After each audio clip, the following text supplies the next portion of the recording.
From our studio in Orlando, Florida, it's the Florida Native Plant Society live with the mid-session briefing. Anyways, enough of that. Welcome to our mid-session briefing from the Florida Native Plant Society. By session, we mean the lawmaking session of the Florida legislature. So on various years, it occurs at different times. This is one of the particularly earlier sessions. And so the session lasts for 60 days, and then those bills go on to be signed into law or not by the governor of Florida. If you would like to be more active in policy, you may wish to sign up for our action alerts. If you're not already, you may already be signed up, in which case you can sign up again. Nothing bad is going to happen. And you'll know you signed up because I sent out an action alert last week, and then a good news on one of the bills we're going to be discussing in this presentation. So I'm going to put the action alert sign up here in the chat for you. And if you're enjoying our educational content and you appreciate our policy work on behalf of Florida's native plants, please consider supporting us financially by going to fnps.org/donate. And I just put that link in the chat. So Jean's here. Lynda is down at the Everglades Coalition Conference, and her connection is not great, so she'll be joining us right on time to handle the Q&A, but I do have an intro from her. So without further ado, we will get right into it. Hi, everybody, and welcome to the Florida Native Plant Society's 2024 policy update. My name is Lynda Davis. I am the Executive Director of Florida Native Plant Society. And I just wanted to give you a little bit of background, really, on our approach to policy and legislation. The Native Plant Society, for many years, has been very involved in working in Tallahassee and trying to influence good policy making for conservation in Florida, and particularly with a focus, obviously, on Florida's native plants and native communities. Today, I am at the Everglades Coalition Conference near Naples, which is really exciting, really pleased to be a part of this conference and to work with partners. And that's something that we really do focus on in any of our policy work is working with any of those partners that have aligned values to ours. As part of FNPS's policy work, we have an excellent policy and legislation committee that's chaired by Eugene Kelly. You'll be hearing from him later in this presentation. The Policy and Legislative Committee meet throughout the year, but this time of year is particularly important because it's the session. And this year it's already well underway. It started on January 9th and it moves very fast. And we do our best to keep up with those movements and obviously to keep all of you informed about FNPS's approach and what we feel is something worthy of support or something that we feel should be challenged. And so as well as our committee itself, we also have our action alerts, which are a mechanism for us really keeping those members and friends of FNPS informed about those policies that are really important and that really need fast responses. So we already have over 1,000 people signed up to our action alerts.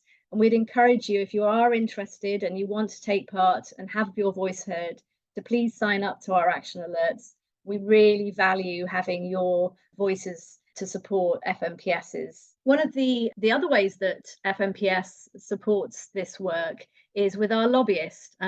We've had a lobbyist in post for many years, but we've just brought on a new lobbyist. And so we're going to be introducing him to you later in the session, but his name is Travis Moore. We're really excited to have him on board. It's always exciting to have some new energy brought to this. Travis is really experienced, bringing many years of working in partnership with lots of other organizations in Tallahassee. So we feel that he has the right connections and the right approach, is very aligned with the way that we like to deal with policy. And so the way that functions for us is we have a weekly meeting with our lobbyist. We're in contact throughout the week as policies are emerging. Our committee gets together, we decide what policies and bills that we want to support, which ones we want to challenge, and then our team, mostly led by Valerie, our communications director, then sends out an action alert to our members and to our friends to ask them to support or to challenge any particular bill that's coming through. So it's really important work. It's something that happens, often in the background with FMPS, and it's something we perhaps don't shout about as much as we could, but we really do know that our voice and our 6,000 members and the other partners that we work with, the louder that voice can be, the bigger the impact we can have. So for the rest of this session, you're going to hear from Eugene Kelly. He's going to give you a much more detailed update on those bills that we are supporting and the ones that we are challenging in this particular session. The session will last for the next couple of months, and we'll be in communication with all those people that are on our action alerts, but also via our social media and other channels to make sure you're all as informed as possible on what's happening and the role that you can play in supporting that work. So thank you so much for your time. Really appreciate having you here. If you stick with us, at the end of the presentation, Jean and I will be here to answer your questions, to share any knowledge we have, and to encourage you to get more involved. Thank you.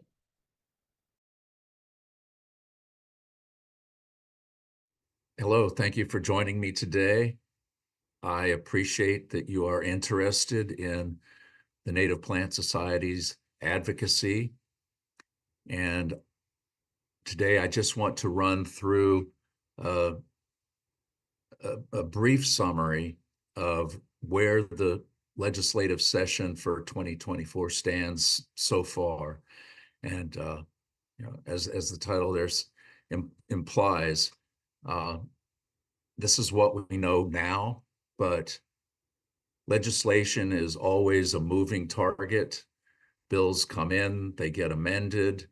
A bill that we liked yesterday, we might hate tomorrow.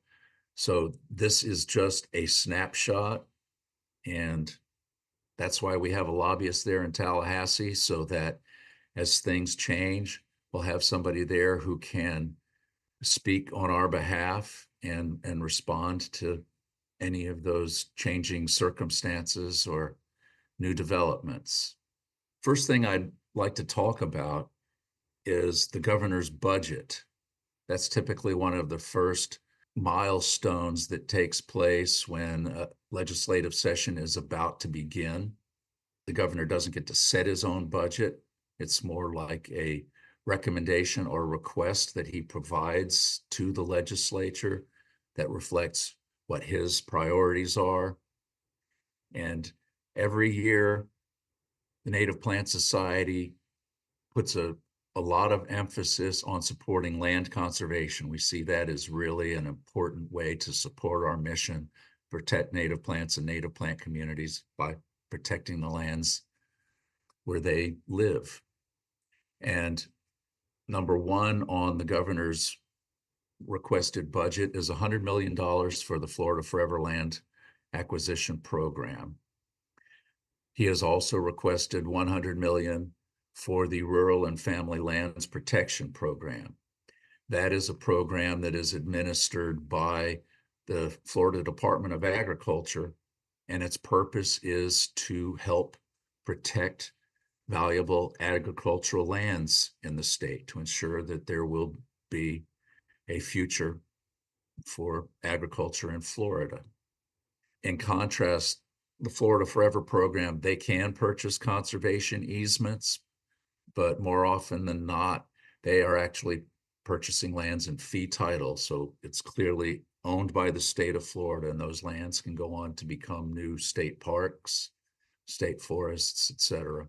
The governor asked for $745 million for Everglades restoration, the lion's share of that going for the treatment system that would be constructed south of Lake Okeechobee, $303 million for water quality projects, including $100 million that would go to the Indian River Lagoon, $50 million for springs restoration, and then other substantial sums for fighting harmful algal blooms and to fund resilience projects. A few more points about land conservation funding. I mentioned that the Rural and Family Lands Protection Program is administered by the Department of Agriculture. In other words, now by current Commissioner of Agriculture Wilton Simpson. he made his budget request. He asked for $300 million for the Rural and Family Lands Program. And again, Governor DeSantis proposed 100 million. Last year, 100 million was the amount that the legislature approved for that program. Governor DeSantis vetoed that. So Rural and Family Lands didn't get any funding last year. The governor did propose $100 million for Florida Forever. And, before we look at the governor's, his commitment to land conservation by proposing $100 million for Florida Forever, please keep in mind, last year, the legislature passed a bill that requires a minimum of $100 million funding for Florida Forever every year.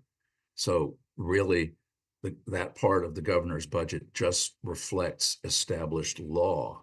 His proposal for $100 million for rural and family lands, again, he vetoed that funding last year. We were kind of thrilled last year that it was a record year for land conservation funding, more than $1 billion overall, which included $100 million that had been budgeted for Florida Forever, but over $800 million was dedicated to purchasing lands within the Florida Wildlife Corridor. And the funding for that came from federal funds that were left over from COVID relief money that the federal government provided to the state of Florida. So the point I'm trying to make here is that record funding last year for land conservation, it did not reflect a serious commitment by our legislature and our governor to conserve land. It wasn't their checkbook that was funding all that land conservation. And now that those funds are expended without any clear sense that the state is committed to land conservation, we're still concerned. We want the state to provide at least $300 million each to Florida Forever and the Rural and Family Lands Program.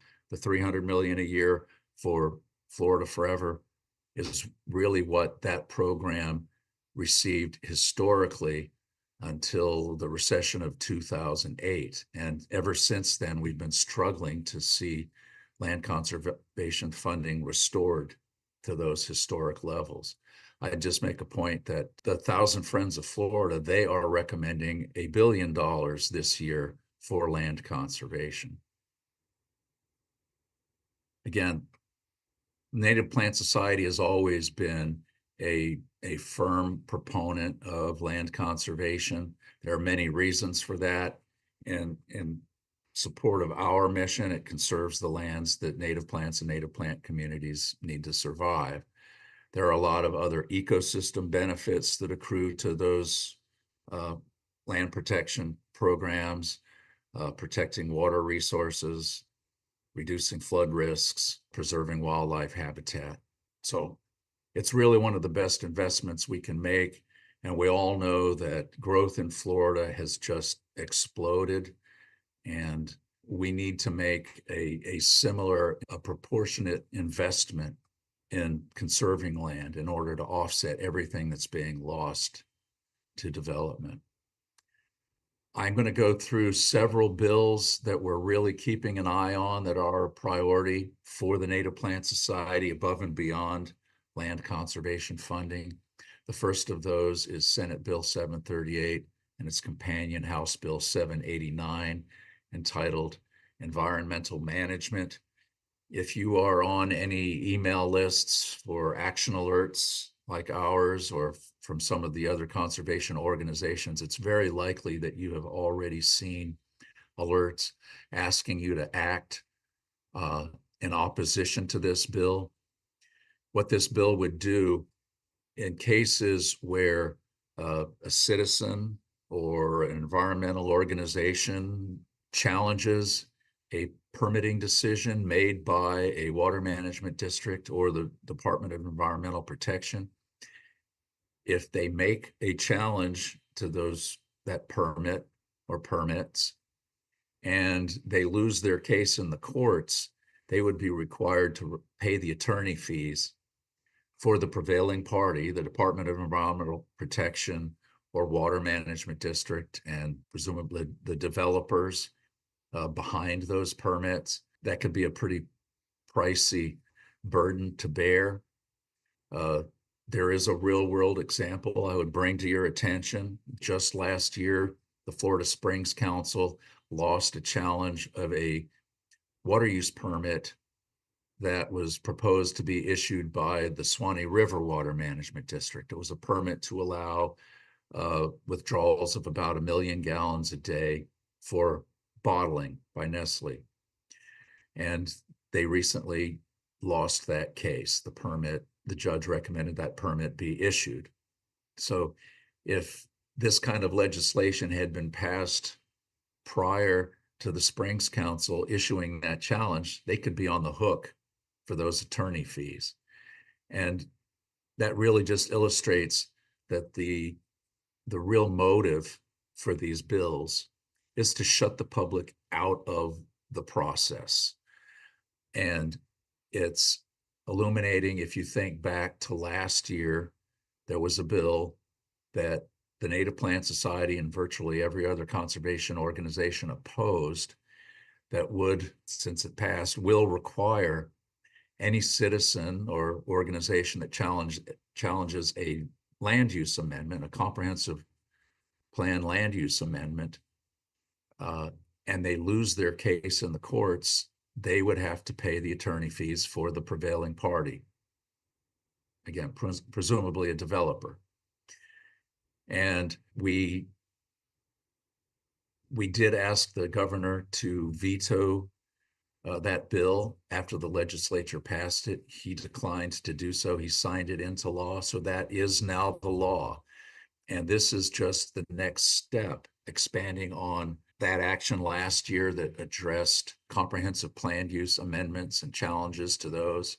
Now, if you wanted to challenge a decision by one of the environmental agencies, Water Management District or FDEP, for a permit that they are intending to issue, you'd still be on the hook for attorney fees. It's nice to have a bill here, Senate Bill 32, House Bill 1581, that we feel good about. In this case, this is a bill that will establish rules and thereby promote restoration of mangroves, and it places a special emphasis on areas of critical state concern like the Florida Keys, barrier islands, and in support of Biscayne Bay revitalization efforts. Another attractive part of this bill, it directs the state through the Department of Environmental Protection to evaluate the ability of mangroves to protect shorelines from flooding and thereby perhaps provide a basis for reducing insurance premiums in areas where you have a mangrove shoreline that will provide some measure of flood protection. Senate Bill 289, House Bill 1079, that's entitled Local Government Coastal Protections. And this is part of the state's effort to promote resiliency in the shoreline areas that are really subject to the impacts of sea level rise and major storm events. It would allow the Resilient Florida grant funds that are provided to local governments to also be used to assess saltwater intrusion vulnerability. That's going to be a major factor in a lot of our coastal counties. And it would require the Department of Environmental Protection to update its flood vulnerability and sea level rise data, and to make sure that that data also looks at vulnerability to saltwater intrusion, and that it is also made available for the public to see and study. Senate Bill 1620, we're still really trying to assess what all the implications of this legislation might be. It would allow the Department of Environmental Protection to surplus or sell off lands that are currently in conservation. They could sell basically lands that the state already owns in fee title back into private ownership and just retain development rights. However, the title to those lands and to the development rights would rest with the Department of Agriculture and Consumer Services through the Rural and Family Lands Protection Program, which we discussed a bit there when we were talking about land conservation. So whatever proceeds the state gets from that kind of land sale would be deposited into an account at the Department of Agriculture, and they could use those funds for future rural and family land protection program purchases. Again, purchasing conservation easements. So the real danger here is it's providing an avenue to sell lands that we've already invested in conserving and just retain an easement, a rural and family protection land style easement that is really intended not so much to conserve natural resources, but to conserve agriculture. There is another element to this bill that water management districts could also surplus lands, sell fee title interest in lands that they already own. If they do so with lands that are located within the Florida Wildlife Corridor, they would have to retain the development rights to those lands. So in effect, that would be like retaining a conservation easement. Our concern here is that this really looks like a way where the funding needed to support the Rural and Family Lands Protection Program could come from selling off existing conservation lands. And basically those lands that we shed state ownership of would be available for a wide range of agricultural use. Senate Bill 664 and House Bill 527. This one is entitled Land and Water Management. It would require that if a local government requires that buffers be maintained around wetlands that would be impacted by development, those buffers, if they were wider than what the state would allow, which I think is typically 15 feet, if a local government has regulations to protect wetlands that would require a bigger buffer than that, then they would be required to purchase that buffer from the landowner, which it would not really be economically feasible for local governments to do that. They would preempt the ability of local governments to regulate dredge and fill. Basically, all dredge and fill would be the responsibility of the state through DEP. It would also, strangely enough, it seems kind of non sequitur that this would be part of it, but it would repeal the land management review process. And some of you out there, you might have participated in some of these land management reviews. The Native Plant Society has always been an active participant in these. These are reviews that are conducted periodically, typically every 5 years, on state-owned lands, conservation lands. The purpose being to determine whether those lands are being effectively managed, if they're being managed in a manner that's consistent with the land management plan that was approved and adopted for that particular property. And this whole process was required after the legislature expressed their belief, mistaken, that the state really shouldn't be purchasing any additional lands for conservation when they couldn't properly manage what they already owned. So they wanted the agencies that are purchasing these lands and responsible for managing them to demonstrate that they were doing so sufficiently. And now they are proposing to end those. And to my knowledge, there has never been any real adversity to these. The agencies that conduct them, if anything, seem to appreciate the fact that when these reviews are conducted, they get kind of a report card from outside experts, people that have some understanding of land management. And it helps to demonstrate a measure of accountability, that they are living up to their responsibilities.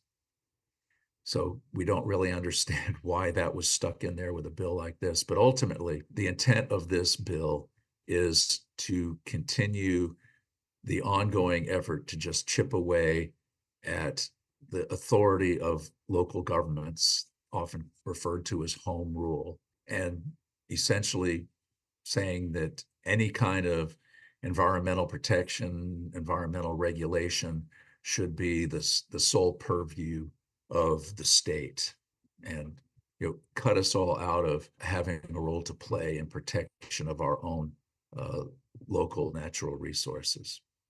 I do want to elaborate a little bit on this bill and its sponsors, Senator Burgess and Representative Maggard. Last year, they submitted a bill that was very similar to this. This one is a little more restricted in what it would do, but the bill last year, it made the similar effort to preempt home rule authority of local governments, and that same puzzling inclusion of a repeal of the land management review process was also part of that bill. It went nowhere last year. We're hoping that likewise, this bill will experience a very similar fate and really just die.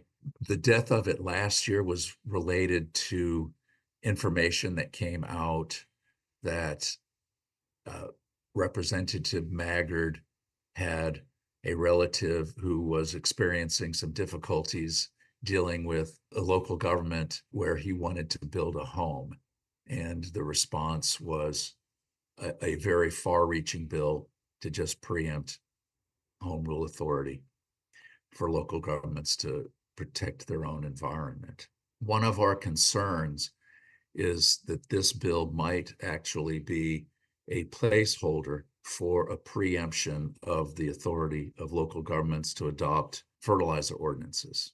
And I'm going to elaborate on that a bit now, because this is really an important issue for the Native Plant Society and other conservation organizations around the state. Last year, in the closing days of the session, a lobbyist for True Green approached the Senate President, Senator Pasadomo, and asked her to include language in the budget that would prohibit a local government from adopting or amending a fertilizer ordinance.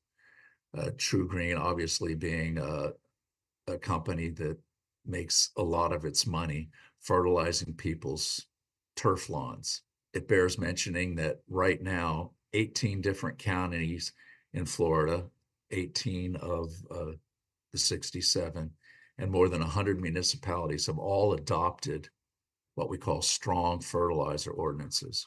That number became 18 last June after this particular legislative fast one that they pulled by sticking this in the budget. Hernando County had been working to amend its fertilizer ordinance, and this provision prohibiting local governments from doing so was going to become effective July 1st. So they were basically in a race to the finish line to finish complete development of that amended ordinance and get it passed before July 1st. And so they did manage to beat the clock. The basis for this was the county has been spending millions of dollars every year to fund septic to sewer conversions, very expensive projects, in some cases millions of dollars to get dozens of people off septic tanks. And all the data indicates that turf fertilizer is nearly as big a contributor to nutrient pollution in Weeki Wachee Spring and other local Hernando County waters, nearly as big a contributor as septic systems. But it costs almost nothing to implement a fertilizer ordinance, and all the studies have shown that you can still have a healthy turf grass lawn, even if you comply with one of these ordinances. You might be wondering, is this really relevant to the Florida Native Plant Society and our mission? And I would contend that it is. We know that Florida is facing really serious water quality issues, especially nutrient pollution, nitrogen and phosphorus, polluting our surface waters and our groundwaters. Go back a couple of years and 1,000 manatees starving to death in the Indian River Lagoon because the grass beds there were basically eliminated by nutrient pollution and the algae blooms that they fueled. What you're looking at here in these images, a typical spring run stream with healthy beds, meadows of eelgrass. The top one, that's from some years back. And down below that, you see what's more typical now, all the algae growing on whatever grass beds remain.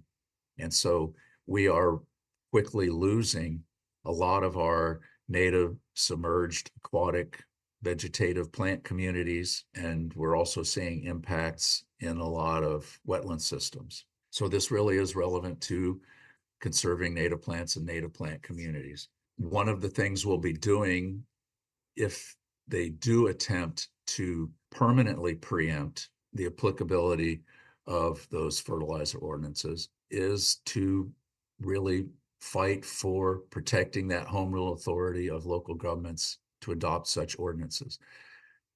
The reason that we are looking to that one bill as a possible placeholder for a permanent preemption is since they attached that current preemption to the budget is only good for 1 year. So on July 1st of this year, that preemption will expire. And we suspect that they will attempt to continue that preemption, try to make it permanent. They may even try to retroactively eliminate the existing ordinances. They could allow them to be grandfathered, or they could just say that they're all null and void. And concern there is these ordinances are really an inexpensive and effective way to address nutrient pollution in surface waters and groundwaters.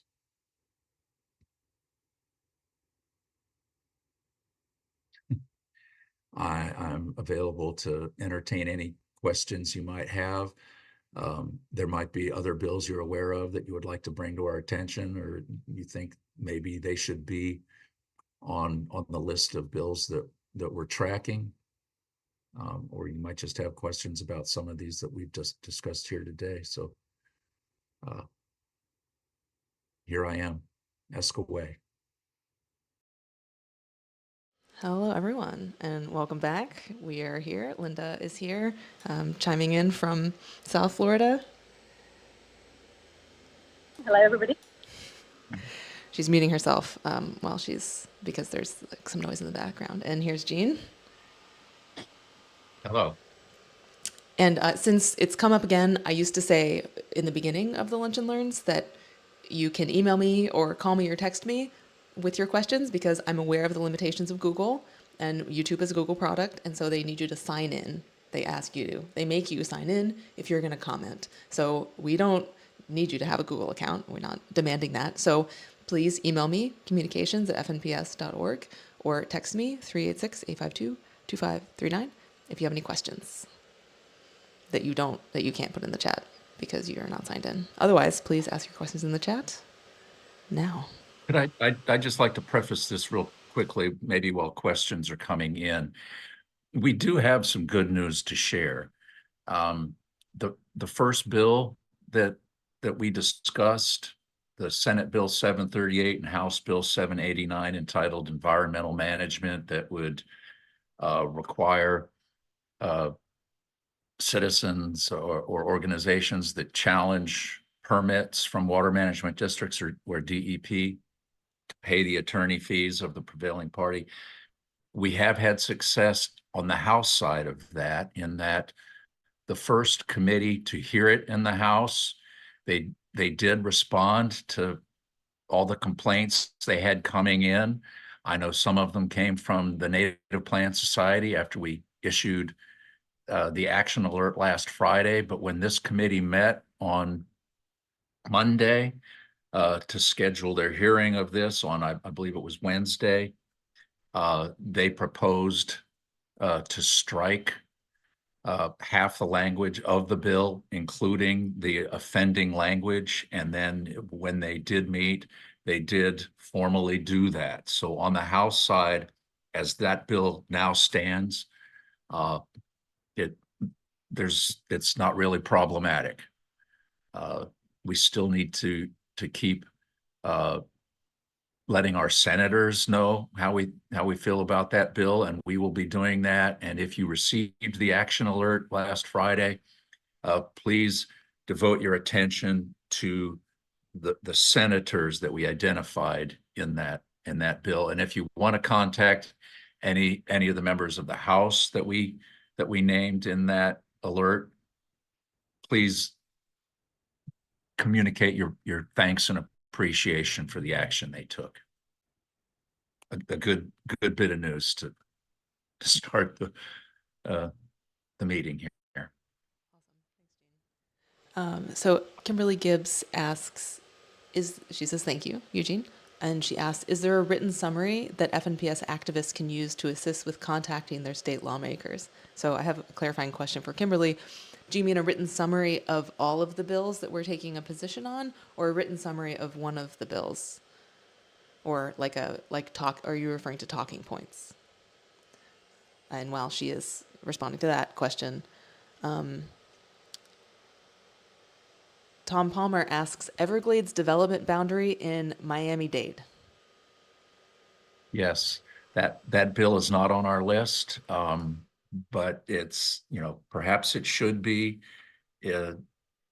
That would require that, I guess, development activities within 2 miles of that Everglades agricultural area would have to go through a special review process. I believe an identical bill was proposed last year and did not pass. But certainly it would provide some additional protection to the Everglades agricultural area. So certainly we're not opposed to that. And everything we do during session, it's a moving target. So that's a bill that we need to discuss with Travis. And actually there are a couple other bills that have come to our attention. If we have time, I might raise them, but there's a lot going on. There's a whole lot of activity right now. And there are, in addition to that particular bill, there are several others that we have some concerns about. Awesome, thanks, It Jim. may be for us to give a little bit of background to some of the newer things that have come through this week as well. Kimberly did clarify. She said that she would like a Word doc or similar that would be a companion document to this presentation, like broken down by the bill and our talking points on each bill. We don't currently have anything like that prepared. No, we don't. And we don't usually have anything like that this session, which brings me to another point, actually, that I'm going to be putting in the Sable Minor that'll be released mid-February, is that we're seeking a social media action alert volunteer to keep an eye on this kind of stuff and help us with the workload, because there's a bit too much to be done for existing staff. So if you're interested in that, please contact me. And just a additional point, again, if we produce something like that, a Word document, certain parts of it could be out of date tomorrow because of the way things change. So it would just be a very difficult thing to undertake. Now, I think we had the PowerPoint slides that we used. I believe those were posted in a way where members could see them. And to the extent that identifies bills by number and provides bullet points or short sentences to explain what the content of those bills is. That is out there for the members to see. Right, so I sent a link to that in the pre-session briefing that I sent out to all members, and then again to the Action Alert member list. So if you check your email, it should be in there if you're already subscribed to the list.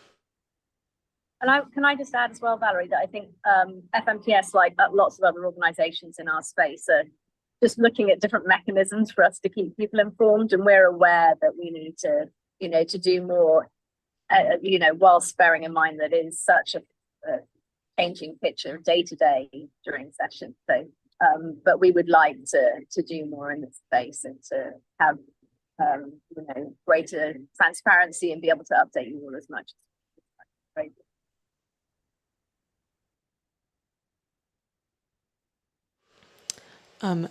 Maria asks, hi, would you be sending emails about all the stuff we should be writing legislation about?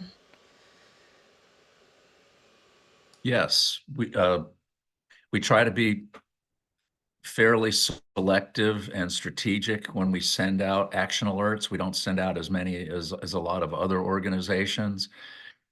A lot of that is based on guidance that we'll receive from our lobbyist in terms of when the time is right to send out an alert, and to be really strategic in who we ask our members to contact. If it's particular, maybe it's the leadership of the Senate or the House, or of a particular committee, or maybe even just one or two members of a particular committee that may be the ones that are most influential or pivotal in how that bill might go. But yes, we will certainly do that. And we appreciate whenever you take action when you receive one of these alerts.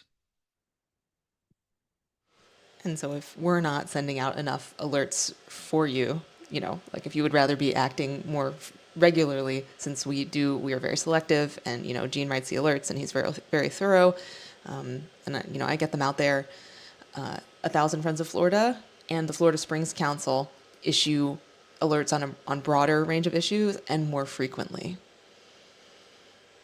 And that's important too. We try to make sure the bills that we look at really are relevant to our mission. And you could even look at some of the ones we discussed today and question if they're really relevant. But other organizations, again, they cast a much wider net, and their mission goes far beyond native plants and native plant communities. So by all means, if you don't receive some of those e-newsletters, you should make a point to subscribe, so you'll really have a much broader understanding of everything that's going on in Tallahassee.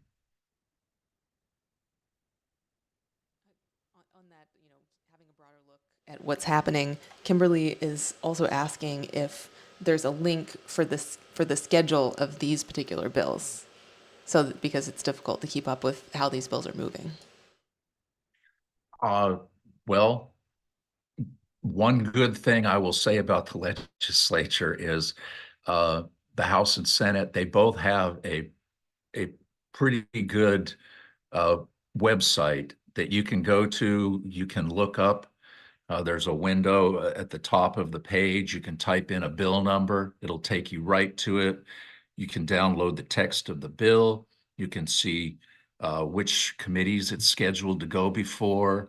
And if dates have been set for those hearings, they'll be listed. You can get the agenda materials for those committee meetings. You can get staff analyses. And there's also a tracking tool. So if there's a particular bill that you're really interested in, and you don't want to have to go to that web page every day to see what's happening, you can track that bill. And whenever something does happen, if it's scheduled for a hearing, you'll get an email alerting you to that. It's very helpful. Right, so there's no existing, we don't have a part in our website that, updates the bills as they move through committees, just for the bills that we're interested in. So you would have to go to the House and the Senate websites and then sign up for the bill tracker or visit them on a regular basis. And you can select you won't hear about every bill, just those that you want to track. But again, we'd have to be tuning into that every day just to share with you what it would be kind of redundant. And what would be useful though is for us to potentially add those links to our website. So I think we could go ahead and do that on our policy page of our website so that people navigate to those tools. yes.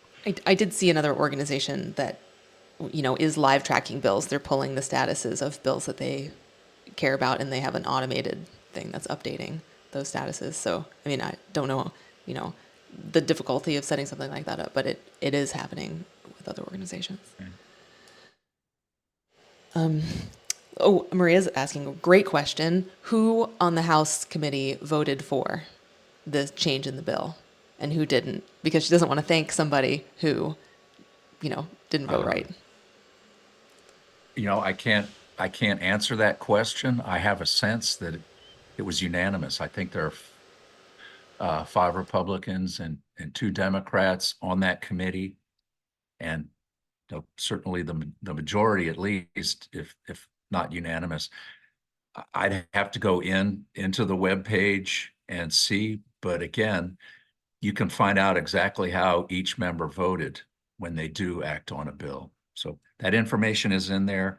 I can't answer it for you. I can try to dig that up and maybe get back to you. But it's a good point. We don't want to thank somebody who voted against it. Yes, I should have taken the time against to. ending it. Sorry, yeah, I should have taken the time to go in and, when I did the good news email and I, posted the good news social media, I should have looked at who voted and recommended you send them a thank you. But I was just trying to get it out, so sorry.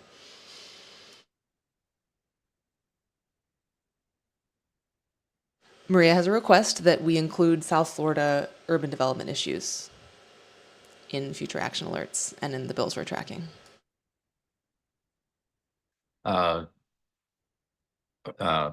Is she referring to the bill that we just discussed about the 2-mile buffer? Okay.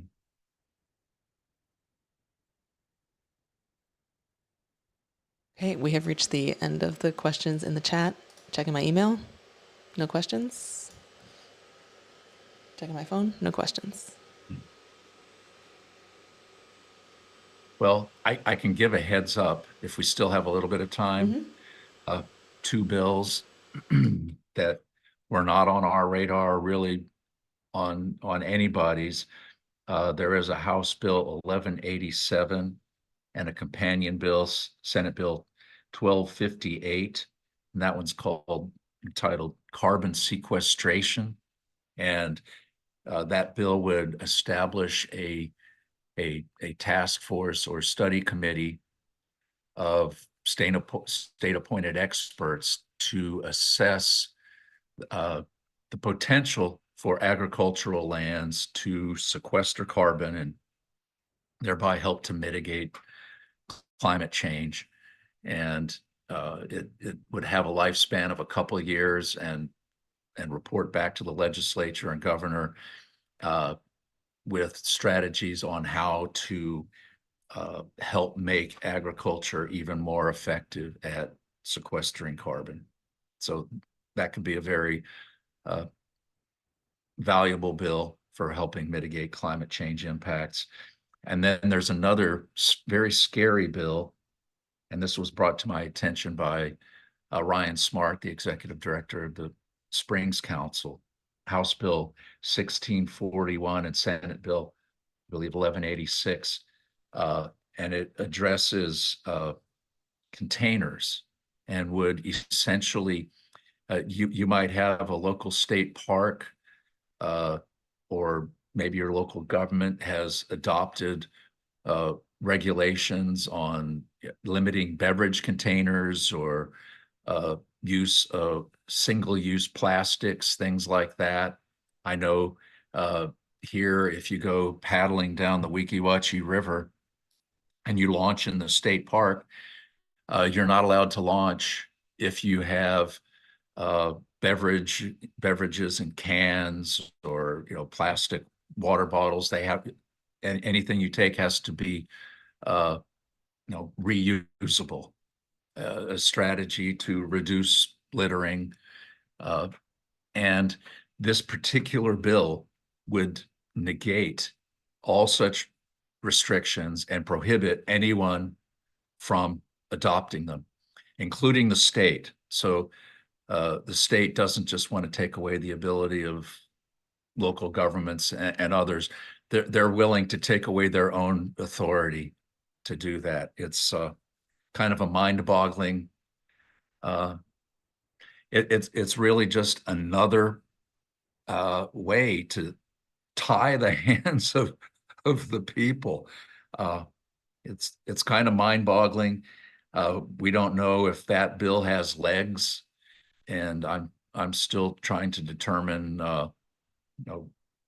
how we should respond, if we should respond. But if we want to keep nutrient pollution from degrading our waterways, so what about plastic and beer cans and soda cans? And so a lot of these things we really need to discuss with Travis and have a better understanding. And we will discuss those, as well as the 2-mile buffer around the Everglades agricultural area. Eugene, do we know who introduced that bill? I can't tell you who did,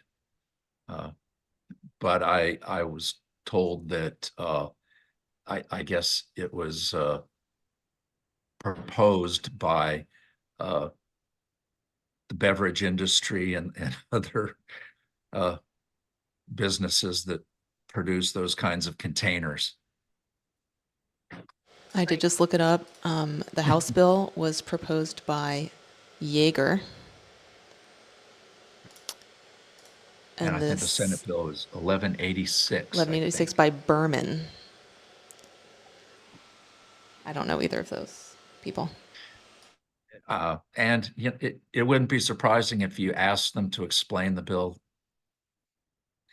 that they couldn't. It happens a lot when bills are handed to them by lobbyists, and even in committee meetings, it's not uncommon that if you want to ask the sponsor of the bill questions, they'll have to bring up the lobbyist because they're not conversant enough in the legislation they are sponsoring to answer your questions. If you ever really wonder who's in charge of things.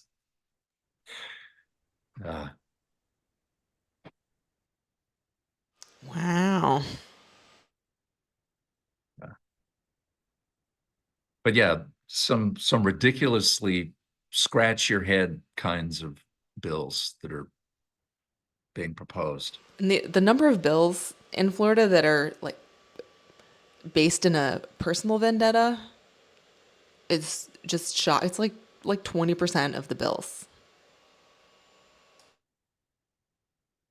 Yes, I don't want to get too partisan here, but it does seem that there's a whole lot of spitefulness and just self-serving. A lot of these, again, scratch your head. How does this serve the people of the state of Florida? How does this benefit the state? If you ask that question about a lot of these bills, I don't know how you can come up with a satisfactory answer. So if we are going to close here, I would ask you all, please keep your eyes open for action alerts. If something's going on that you're not hearing from us about and you think you should, feel free to contact me, policy@fnps.org. It's that simple. You don't even have to remember my name, policy@fnps.org. And if I can just... Yeah, go ahead, Lynda. I was just going to say, if I can add that, we're always continuing to try and improve the way that we communicate and the way that we, operate and do things. So, with our limited resources, we know we can try and do more, and we'll let you know when we can and when we can't. We're hopefully transparent like that. But yeah, this is policy, and advocacy is such a huge priority for FMPS as an organization. It always has been, but we're doing our best to put that right at the front of everything we're doing. Any feedback is always welcome. Thanks. Absolutely. Yes, and we really appreciate everyone attending today, like taking your time out of your Friday, and for, being our members and, really just caring about the plants and caring about the work that we're doing. So thank you very much. Makes a difference. All right. Well, with that, happy Friday, everyone. Have a great weekend, and look at your email.